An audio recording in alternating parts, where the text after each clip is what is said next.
Hello বন্ধুরা, YouTube চ্যানেলে স্বাগতম। আজকে একটি অন্য ধরনের ভিডিও বানাচ্ছি। এখানে আমি ইঁদুর ধরার জন্য অনলাইন থেকে এই যন্ত্রটা কিনেছি। এর দাম 500 টাকার মতো নিয়েছে।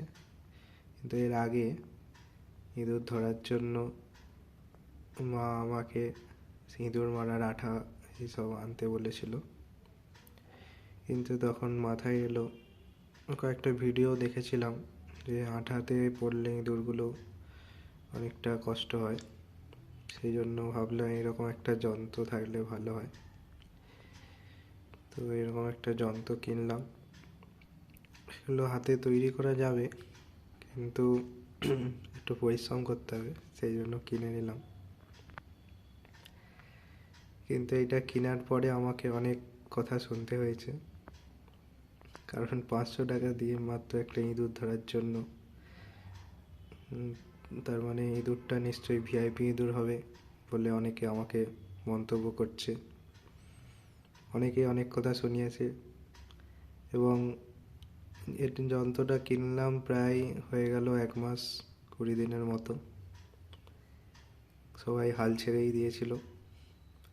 খাবার কয়েকটা রাখছিলাম, কিন্তু সবই শেষ হয়ে যাচ্ছিল, কিন্তু ইঁদুর ধরা পড়ছিল না। তাও 2-1টা বিস্কুট পড়েই ছিল। শেষ পর্যন্ত আজকে 1 জানুয়ারিতে ইঁদুরটা স্বেচ্ছায় এসে ধরা দিল। বেকার আমাকে অনেক অপবাদের হাত থেকে আজকে বাঁচালো ইঁদুরটা নিজেই।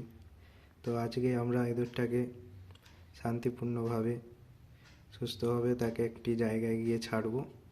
সেখানে গিয়ে আবার ভিডিও করে দেখাবো তোমাদেরকে। এখন ভিডিওটা এখান অবধি। বন্ধুরা, এরপর অনেক জায়গায় ঘুরে 2-1টা জায়গায় বিড়াল বসেছিল বলে সেখান থেকে চলে এসে শেষ পর্যন্ত একটি খালের ধারে ইঁদুরটাকে বের করার চেষ্টা করছি। তো অনেকবার খুলে চেষ্টা করলাম, কিন্তু ইঁদুরটা বেরোতে চাইছিল না। তো এই জায়গাটি বেছে নিয়েছি কারণ এটি প্রকৃতির জায়গা এবং ইঁদুররা এই ধরনের জায়গাতেই আশা করি ভালোভাবে থাকতে পারবে। এবং একে প্রকৃতির কাছে এবং ভগবানের কাছে ছেড়ে দেওয়া হলো। এবার এরা স্বাভাবিকভাবে এখানে আশা করি ভালোভাবে বাঁচতে পারবে। তো ইঁদুরটাকে এখানে ছাড়ার চেষ্টা করছিলাম। প্রথমে ওটা কিছুতেই বেরোচ্ছিল না, ধাক্কা দিচ্ছিলাম অনেকবার, কিন্তু ঢাকনাটাই পড়ে যাচ্ছিল। ইঁদুরটা ভয়ে বা কোনো কারণে উল্টো দিকেই দাঁড়িয়েছিল। এরপর কয়েকটা কুকুর এসে গেছিলো, তাই ওখান থেকে উঠে আসছিলাম এবং আবার একটু ঢাল করে এটা নাড়া দিতে ইঁদুরটা বেরিয়ে গেল এবং আমাদের প্ল্যান সাকসেসফুল হলো। Thank you.